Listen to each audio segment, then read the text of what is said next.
Okay, so a big welcome. Iselin Gambert is she's actually our first visitor in our newly launched animal law program at the law school at the University of Toronto. Iselin is a professor and director of the Fundamentals of Lawyering program at George Washington Law School, and she's faculty co-director of the GW Animal Legal Education Initiative. We also have Matthew Liebman, who's professor and chair of the Justice for Animals program at the University of San Francisco School of Law. Welcome, Matthew. And Elan Abrell is a professor at Wesleyan University in Connecticut and coordinator of the Animal Studies minor there. So yeah, I'll turn it over to you three, and we're really interested to hear about this prefigurative animal law. Yes. Thank you so much. In just 1 minute or a moment, I'm going to turn it over to one of my co-authors, Matthew. Just want to thank both of my co-authors for being here virtually, and thank everyone for being here both virtually and in person. And I really want to thank you, Angela and Kira, and everyone that has made this presentation today possible, and for supporting our work with this paper and your generosity in hosting me as a visitor here. It's been an incredible time. It's been incredible to spend a couple weeks away from the United States and Canada. So thank you so much. And thank you also to Matthew and Elan for working on this project collaboratively with me. It's been really like a ray of sunshine and light in a kind of dark time. I just want to say something briefly about this project. We started talking about this back in March at a conference that I was a co-organizer of at the George Washington University Law School in Washington, D.C. And I was talking with Matthew and Elan about how kind of dark, we're in dark days, and things can seem often quite grim for animals. And I think one of us said sort of jokingly to the other, like, next year we should do our conference on utopias. And I really credit you, Matthew, with taking that sort of offhand comment quite seriously and reaching out to us. And here we are with a paper that is in draft form. It's still being written, but I'm really excited about the direction that we've been taking this paper in.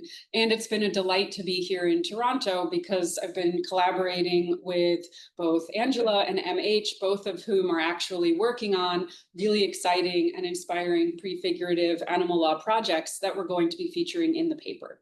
But without further ado, I'm going to turn it over to Matthew, who's going to talk for a few minutes about the sort of introductory component of framing of our paper. And then Elan and I are going to talk briefly about the other two pieces of our paper that we've written so far. And then we really look forward to your conversation and Q&A. All right, Matthew, take it away. All right. Thank you so much, Iselin. And thank you to our hosts as well. Really excited to share this project with all of you. And I do want to say sort of at the outset, I know folks are extremely busy. You may not have had time to read the draft. We still want to hear your voice. We'd love to have your participation. I know sometimes there's some hesitancy to ask a question if you didn't read the draft. You don't want to sort of say something that's already in the paper. Don't worry about that. We'd much rather just have your voice and your contribution in the discussion. So whether you've read the draft or not, we look forward to talking about the ideas in it with you. So this project is essentially a desire to identify, name, and defend what we see as an emergent concept in animal law, or an emergent approach to animal law, which we call prefigurative animal law. And we define that term to mean essentially the experimental use of legal concepts and categories to instantiate a world in which human relationships with non-human animals are respectful, just, and compassionate. And the central thesis of the project is that a variety of actors in this space, be they activists, lawyers, scholars, educators, even artists, are experimenting with new relational approaches to animals that prefigure a future in which humans and animals can live together cooperatively through mutual aid, joy, collaboration, and so on. So let me start with kind of an explanation of this concept of prefigurative politics. And this is really a concept that comes out of leftist social theory in the 1960s and 1970s, essentially trying to describe a new approach to politics that's less about harnessing or capturing state power, or organizing hierarchically, and more about actualizing the world we want to see in the future in the here and now. Social theorist named Carl Boggs is widely credited with defining this concept of prefigurative politics. He frames it as the embodiment with an ongoing political practice of those forms of social relations that are the ultimate goal. So there is a sense in which it is embodied. That is, it's something we live and do, not just a way of theorizing. It's also within the context of political practice. So it emerges in the context of social movement, activism and agitation and future building. And it acts upon a variety of different forms. And those could be relational, they could be decision-making processes, they could be cultural and aesthetic, and they can be ontological, the very nature of our categories and concepts of being and non-being. And so the ultimate idea behind prefiguration is less about reformism or short-term harm reduction, and more about thinking aspirationally in a utopian register about what we ultimately want our world to look like, and then experimenting with those practices in the here and now. And this is a concept, prefiguration, that has migrated into legal studies in interesting ways, which may be a little bit surprising given that the concept of prefigurative politics comes out of Marxism and anarchism, which are not generally very sympathetic towards the legal system, or typically don't see it as a tool for progressive radical change. But some scholars have started to look at the ways that social movements are using legal categories and legal concepts to in their prefigurative activism. So an example might be rethinking the concept of private property vis-a-vis public property. An example that we talk about in the paper is something called parking day, where activists will put money in a parking meter, and instead of parking a vehicle there, they will sort of set up a different kind of park, which is like a park, a place for play and collaboration, hanging out. And this is a way of kind of critiquing the idea of private property of automobile-centric cities through the mechanism of play and experimentation alongside legal categories like lease, like property, and so on. And so there's a variety of ways that this happens. I'm short on time, so I won't get too into it, but we see something quite similar happening in the context of the animal law, animal protection movement, and efforts to ambitiously use legal categories and concepts in ways that don't just reduce the harm and suffering that animals are enduring, but actually ambitiously think about what a new future, a post-anthropocentric multi-species future might look like. And so I will turn it over to Elan and Iselin to give some examples of what those are. Right now, we're working with about 5 case studies. Happy to sort of elaborate on some of those more in the Q&A, but maybe I'll stop there and let Elan and Iselin say a bit more about what these kind of concrete examples of prefigurative animal law look like. Thank you, Matthew. And Iselin, just to echo what Iselin said, this has been, I guess it's not exactly prefiguration to collaborate with like-minded colleagues, but in this particular moment, it's definitely felt like creating or enacting the kind of relationships you want to have with friends and colleagues on the other side of whatever's happening right now. So in that sense, I hope it is prefiguration. But thank you also to our hosts. It's a real pleasure to be here. And I was going to talk about one example that I've done quite a bit of research on, which is animal sanctuaries. And specifically, the example we talk about in the paper is farmed animal sanctuaries, because for a lot of little reasons not worth getting into, other kinds of sanctuaries aren't necessarily enacting the same kind of relationships with animals. But looking at farm sanctuaries, which if you're not familiar, you've never been to one, they are essentially spaces that taken animals rescued from the mostly from the industrial animal agricultural system, but sometimes also animals from smaller farms. And instead of using them like they've been used in the farming systems, they just create a space where the animals can live out their lives, exercise their agency however they want to. Of course, there's limits because the sanctuary itself isn't unbounded. There are fences and facilities, and the species of animals that live there are all domesticated species, which would have a hard time living on their own in the wild for the most part. But so the way we're looking at animal sanctuaries as a sort of prefigurative law type of activism is, as Matthew mentioned, around the concept of private property. One of the things that that allows sanctuaries under the law to be able to care for animals in this way is that they do own the animals. Animals are private property, and all farm animals are. But within the space of the sanctuary, they're not related to that way. They're not even related to as companion animals.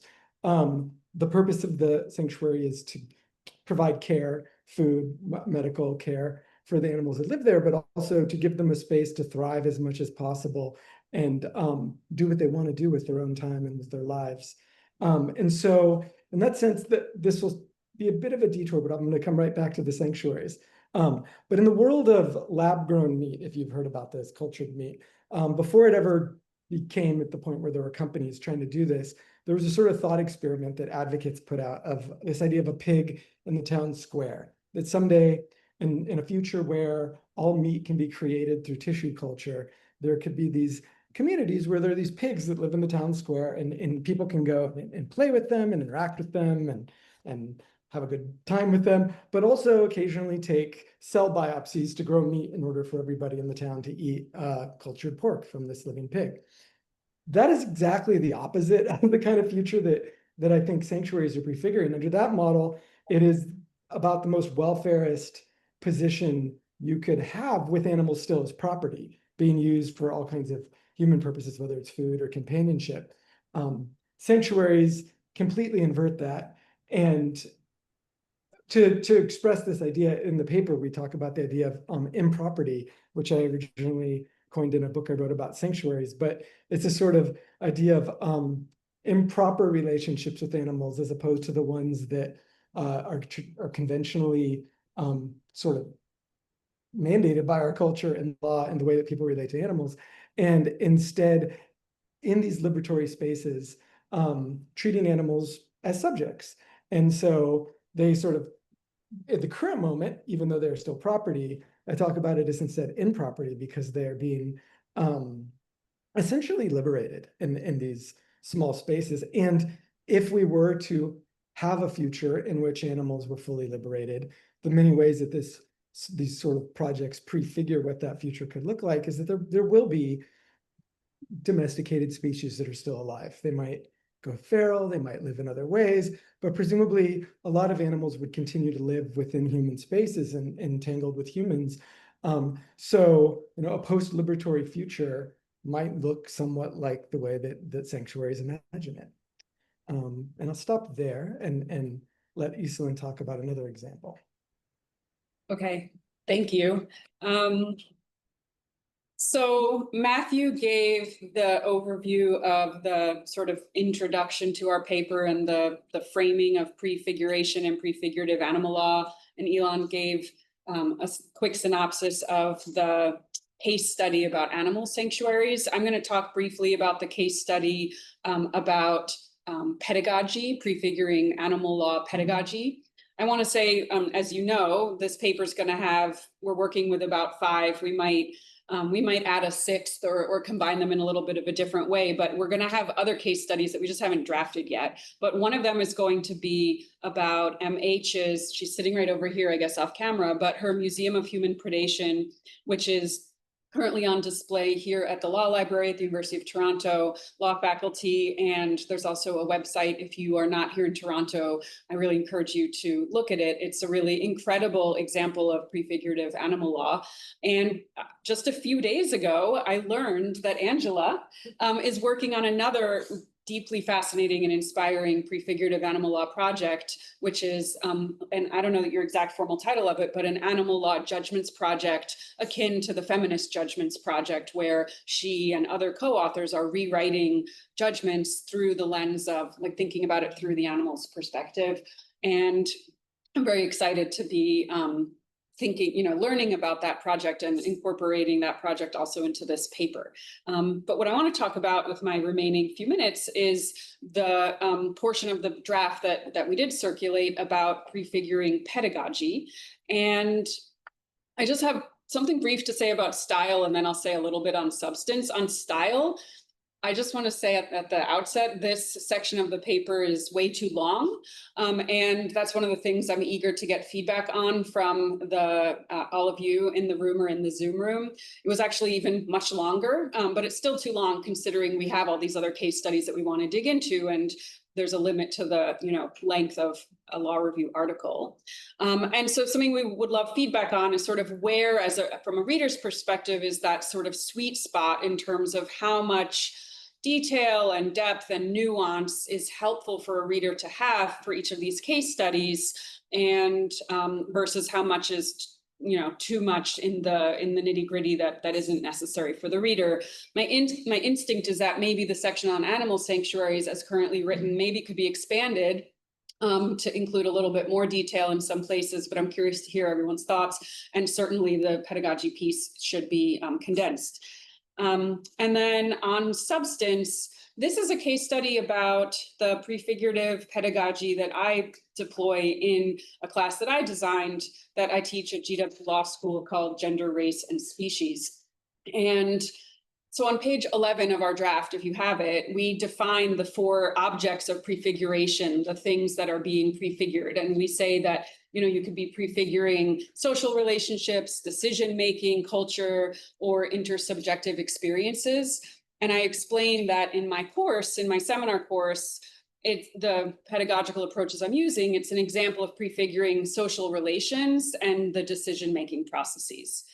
So the first thing I do is I describe the importance of trying to center non-human animals' experiences and perspectives. Usually, animals are in so many law school classes. Angela has actually done a rewrite of the famous Pearson v. Post case. And, usually animals are sort of, even if they're in a case, their perspective and their lived experience is quite invisible. And so in my course, I'm trying to figure out ways to center their experience. And I talk about how there's this perception that it's really hard to do because we can't speak to animals with human language.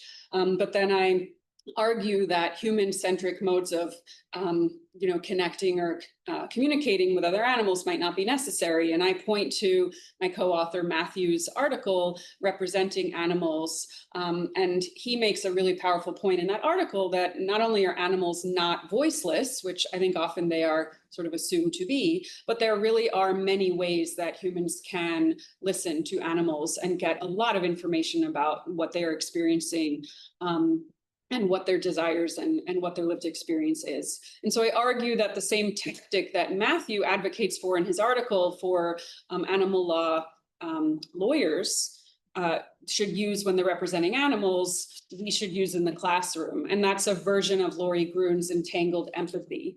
And I talk about some approaches for deploying that in the classroom space. And then the second thing I do is I talk about how I try to have students explore and unpack and interrogate existing hierarchies in the legal system, in society, and also in the classroom. And then I'm using the classroom as a sort of experimental space to have students interrogate hierarchies. And I will just very briefly say what they are, and we can talk more in the Q&A. The first thing that I do in the class is I try to flatten, I'm not able to do it completely, but I really flatten significantly the power dynamics and the sort of hierarchy in my classroom, where I have students occupy power usually reserved for the professor. And the students develop the curriculum for the course with me and with each other in real time. And by doing that, the students are seeing the world through the eyes of someone else. In this case, it's a law professor designing and teaching a course, but that gives them the experience of interrogating sort of entrenched power dynamics and occupying the thought experiment of what is it like to embody someone else's perspective. And it gives them this experience of living within a power dynamic that's disrupted and shifted and reimagined. And my hope is that by having that experience, students can experience what consensus-based decision-making might be able to look like and feel like in a space where that's not typically, that isn't typical, and that it might help students open their minds to the possibility of other radical imaginings, including ones that might transform hierarchies and power dynamics inherent in the ways that humans and other animals typically relate to each other, and the ways that the legal system might be able to be used to facilitate those transformations. And then I also talk about how in my course, I use other pedagogical components to try to I guess, facilitate students' radical imagination, help them. I explicitly invite them to envision a radically different future for animals. And I do this through a lot of different techniques that I talk about. And one is by having them reflect particular journal prompts. The one that I just want to share here is I ask them, do you remember the first time you had a sense of the space you occupy in the world as a human being, as opposed to another species? And more than 90% of my students, and I've taught this class every year since 2020, they say some version of, yeah, today, when you asked me that question. And that's quite profound, I think, because I think in being asked to envision a radically different world, you have to, it's only possible if you can sort of imagine that different world, and if you're prompted to really think big and outside the box. And so I think that that's one tool pedagogically where I'm trying to get students to really sort of break out of how all of us have been socialized and get them to think in ways that maybe they just have not been invited to do before. I think I'm going to end here. The last thing I'm going to say is one thing I definitely want to add to this portion of the paper is some kind of a disclaimer that explains that while my students know my framing and my perspective, they know what my, I guess, utopian vision is. We share this in the paper as well, but about humans and other animals. I don't expect students to agree with me. It's not my goal for them to all line up and agree with me. That's not the goal of the course. And that I really welcome students, their diversity of viewpoints and their disagreement, actually. And that's another core component of the course that I want to definitely work into the conversation in the paper. I have some questions for you, the audience, but I'm going to maybe not ask them right away, but I look forward to talking with all of you in the Q&A. So maybe I'll turn it back to Angela. Thank you. Super. Thank you. Thank you, everybody. That was really great framing. And what I'm going to suggest for folks who are on Zoom is maybe use the raise hand function. And so we've got a queue, like an order, and then you could just unmute yourself and speak. It's a pretty small group, so I think that could work okay. And then obviously here in the room, is there anybody who wants to start us off? Amy, you look like you want to. If nobody else is, I don't want to. Yeah, no, please. I just want to make sure that whoever, are you going to be able to be heard by the Zoom people? Hopefully, yes. Can you hear me, Matthew and Elan? Okay, great. It's really great to see you guys. I know you can't see me. I just want to say it's very thrilling to read this paper.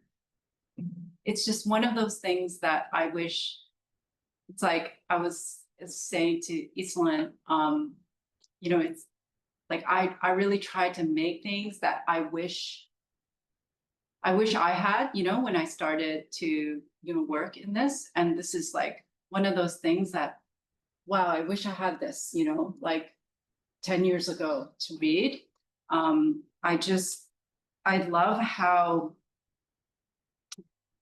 it's so full of possibilities. Like, it's not averting our eyes to anything, and yet it is so exhilarating. So it's just a thrill. And I just can't wait to see the final product of this and where it's going. And of course, it is just so clearly written and engaging. So far, please keep going. I just love it. Yeah, so I have I have two questions, but I'll just ask one, and then hopefully maybe I can ask the other one after. So one of my main thoughts that kept recurring when I was reading this was about your conception of utopia and utopias. And I know that you provide a very good description of the substance of your utopia. But what I kept wondering about was your conception about just what utopia is, right? So what I mean by that is that you use the term utopia throughout the article. One, I was not sure if utopianism is actually like a part of the original idea of prefiguration. Like, does that come from, what is his name, Boggs?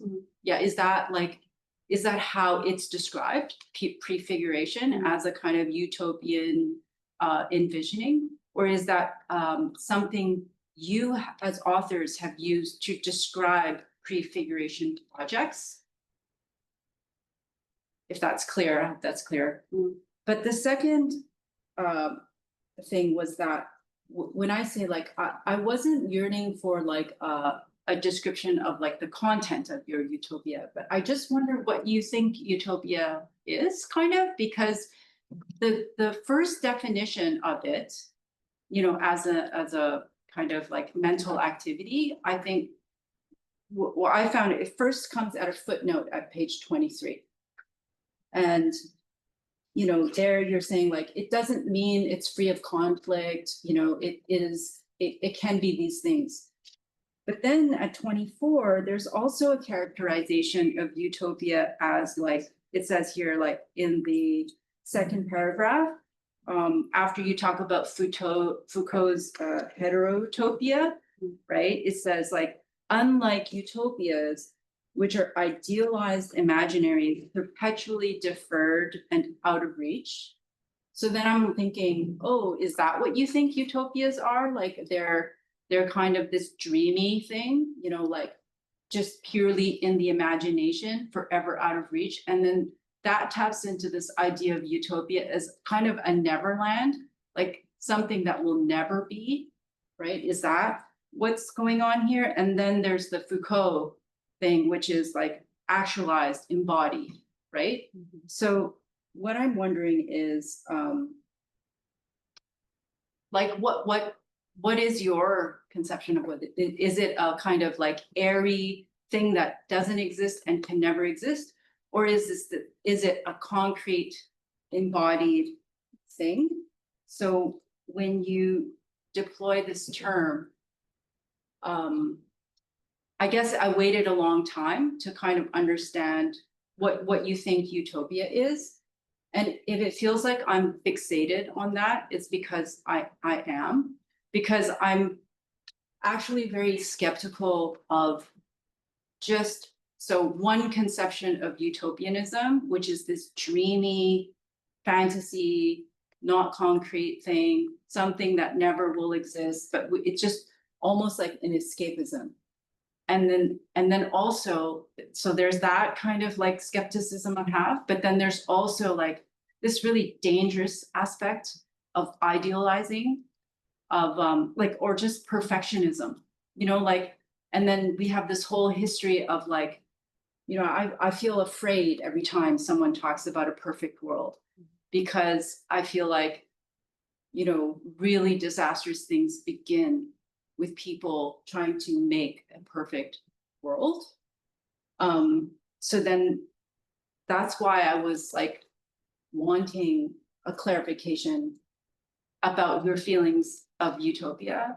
And then just as a last kind of bit of my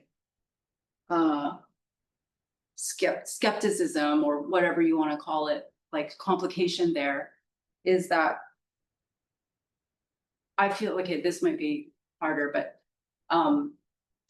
like this kind of contrasting between like dystopian reality and like utopian envisioning, like solid and concrete, and then like Neverland fantasy or whatever. So what I wanted to say here is to complicate that actually the reality is pretty fantasy. It was born from the imagination.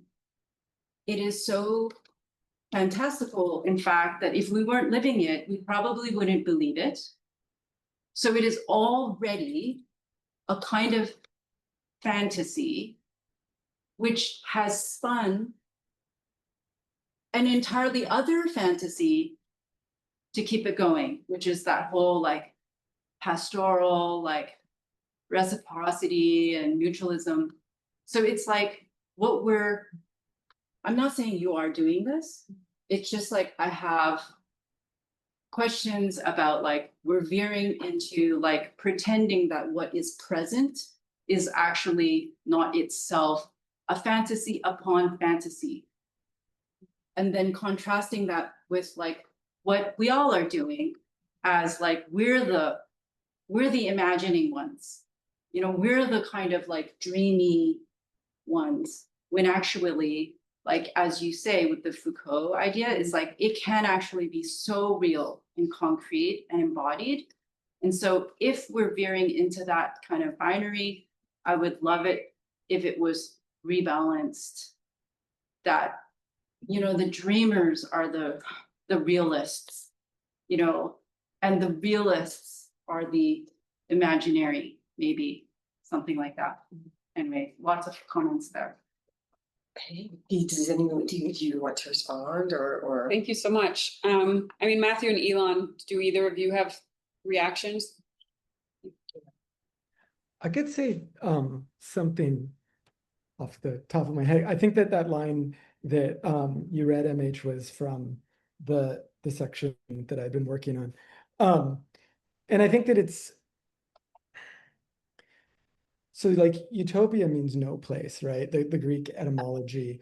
And I think the sort of intervention or response that Foucault had in conceptualizing heterotopias wasn't necessarily that they were like real world manifestations of utopias, but like that there are these spaces that are different than the outside, like these carved out spaces that I guess could be what we mean when we say utopian, but they could be just different or separate from.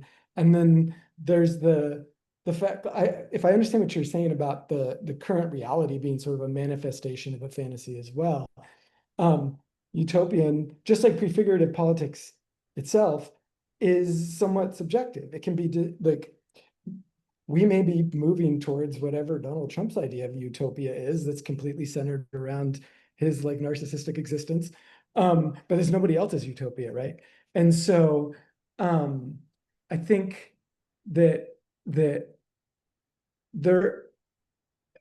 part of the idea is maybe that what could be prefigured realistically to like manifest a different dream would involve a necessary amount of hope that goes into utopian thinking, but doesn't assume that there's ever an endpoint where the sort of perfect way of being with everybody is achieved.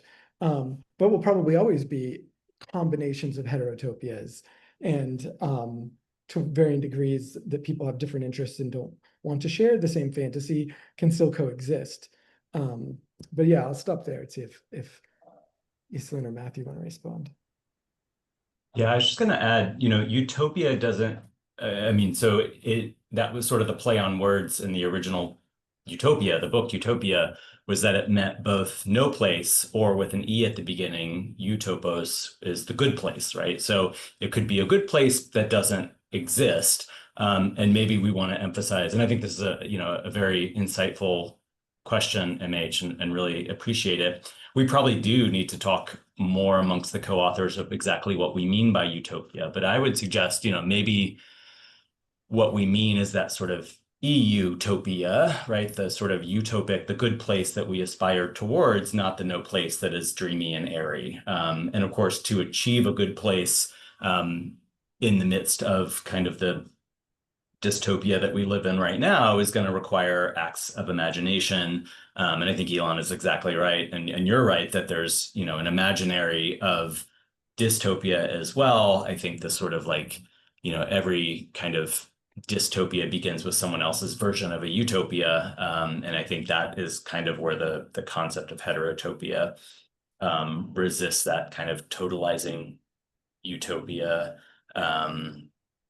that kind of leads towards things like, Stalinism or what have you. So I think our concept of it is less unattainable, but not so concerned with attainability so much as sort of experimentation. I mean, I do think there is a necessity to hold whatever comes out of it in a bit of abeyance, because there is kind of an experimental nature to prefiguration. It's sort of a, well, try it and see what happens. And so there has to be sort of a underlying set of values of, non-domination, non-oppression, respect for the other that undergirds whether a particular experimentation is working or not. And I guess I would say that a utopia that trends towards domination and oppression sort of disqualifies itself as such. No, okay. I just was writing Iselin a little note because our late colleague here, Karen Knopp, has a piece on utopia and international law, which I'll get to you guys. I really wish Iselin was here to talk to her because, the other thing Karen wrote about was these as-if projects, looking at the Tokyo Women's Tribunal, and then Denise Rayon, who was at U of T. She's also, she's retired now, but Denise also started the Women's Court of Canada, which was the inspiration for those feminist rewrite projects. And so, we really have a history here of thinking about these things. I just was wondering there, and I know we talked about this a little bit, also Hilary Charlesworth in her, I think it's a closing chapter of the Feminist Judgments Project relating to international law. She talks about prefiguration, and the way she defines it there is in terms of be the change you want to see, basically. Like that kind of modeling idea. So anyway, I thought that would maybe be something good to specifically bring in. But I had a couple of nuts and bolts types of suggestions for the draft. I don't know if you want to hear them or if there's anyone else who has a more general kind of point, but I'm always a very nuts and bolts type of person. So I would love to hear the nuts and bolts. Yeah. Okay. So on page 16, this is where you lay out the instrumental benefits. So proof of concept, laboratory for experiments, bulwark against despair. And, I got to that part of the draft and I was really like, oh my God, I love these. And I wonder if you might want to kick them up, and put them sort of further up in terms of teeing. So people, I think it would help draw people in, to think of oh, okay, well, here are the actual really concrete things here that are going to be engagement and benefits. So I really like that. And then I noticed you had a section that said limits there that's not filled in yet. And that one, I just thought, kind of the opposite reaction. I'm kick that to the end because, I do know it's sort of customary to do that and to acknowledge and things like that. But I feel like I wouldn't want to see you take the wind out of your own sails. You know what I mean? And so that was just sort of nuts and bolts there, I thought. In terms of the sanctuary section, so Elan, I guess this is for you. I had a couple of thoughts there in terms of on page 25 when you were talking about sanctuary, and it really the example. I'm not sure if you're familiar with this documentary film by Liz Marshall, where she follows a photograph journalist, animal photographer Joanne MacArthur. Liz follows her in this movie, and it's called Ghost in Our Machine. And there's some really great sections in that, which you may be remembering, but maybe just to recall and to share with others, is where, Joanne is talking about the farm sanctuary and what that meant to her in terms of her healing. And so I feel that's a very, I know it's kind of a human-centered aspect of sanctuary, but it just seems like it's, I've had experiences like that myself too. I know so many people who have had those experiences of going to sanctuary and it really being, just very healing for them and very important for their journey and their development and so on. So anyway, I thought that maybe that could be included there. And then also a couple of just real practical things maybe to include. I think Sue Donaldson and Will Kimlicka have a new book coming out on sanctuaries, which you know, I'm not totally sure about the timeline there, but I wonder, you might want to include that when it's possible to do that. And then the other thing is on page 30, we're talking about field trips, and like I love this with Iselin, your course too, you know, like doing field trips. I feel like in the anti-AI world where we're all going to be doing super participatory live kinds of things, you know, these types of you know, ideas for legal education are going to become really, really important. But I wonder with the sanctuary, I know I have a colleague here who teaches at the high school that's associated with UTS schools. His name's Mike Farley. And Mike does with his grade 11 students. He's a geography teacher, actually. And he does a thing with them of virtual sanctuaries. So I know I have a kind of list of a few of those, so I could just like send them if that's something that also might be good, you know? Because doing the real thing in person is wonderful. It's amazing. I don't think there's any substitute for it. But I know like here with our group, I think we've only done it once. Just because, you know, it's like so much logistics. And like we went on a bus one time and the bus driver didn't know where he was going. We got lost. And, like the whole thing had turned into this. So it's not something that you maybe going to like organize every semester because it's kind of like a big effort. But the virtual ones, you know, could be cool. So that was just some thoughts there.